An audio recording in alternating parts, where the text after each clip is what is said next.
12th grade, and to really start your careers no matter what it might be. And as you'll hear from my story, you never know. Like she's saying, you never know you're going to. I wanted to be a doctor, wanted to be a lawyer, wanted to be a model at one point, but my 5'4" height and my looks prevented me from that. you dream. But no matter what, I just kept coming back to I was just curious about a lot of different things, as I imagine that you all are too, as the case may be.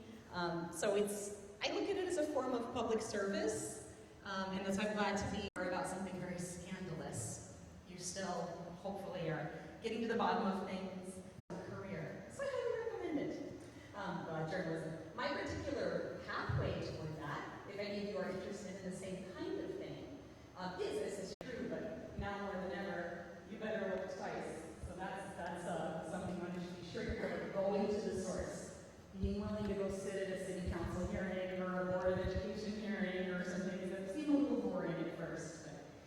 Now she mentioned Cole Academy in my introduction too. So years ago, I guess it was 12 years ago now, it's Cole, my son is 12. I was a stay-at-work mom, I like to say. We always have the stay-at-home moms. Well, I said, hey, I think it would be really good if I got a master's in business so I know what we're talking about when we're writing about business. Because otherwise, I was just a writer. What is a writer? A lot of us get into writing because we don't like numbers. Like, it's task avoidance. I don't want to do math. In terms of saving a little bit of time in college, if you can, now is the time to start planning. It's never too young to start planning with your advanced placement classes, your AP courses, and any other kinds of things that can give you life experience and college credits at the same time, because it does save so much money and time. One thing that really helped offset with the cost was the AP credits. Get as high a score as you can on those. When I entered college, I had just over a year's worth of AP credits, taking everything I possibly could. I had skipped a grade was laid in high school through, I would say, advanced placement classes, life experience, going out and getting internships whenever you can, whether you have one that's formally established through your school or as soon as you get to college. A lot of places offer internships for credit as well. So you might do your classes, get your homework done, and you go to my dad because thank God the tuition bill came down. It would have been, 6 years for the price of 3.5. So try that. And I know there's sixth graders with us today. 7th, 8th, okay, all right. So I'm never too young to start thinking about that kind of stuff and even what you want.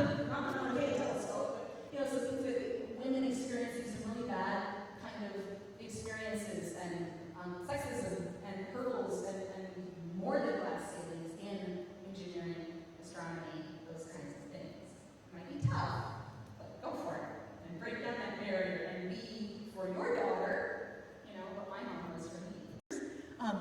And I have to say, I love newspapers. I still think of myself as a newspaper girl stuck in a TV newsroom, but I try to still apply those same principles. It's still writing, in the end, it's still writing. And thank goodness we get to write for our online versions of our stories, because that's the part I like the most. And TV stories can end up being very short. Even my investigative stories, I get 5 minutes, which is forever on television. That's a long fix that.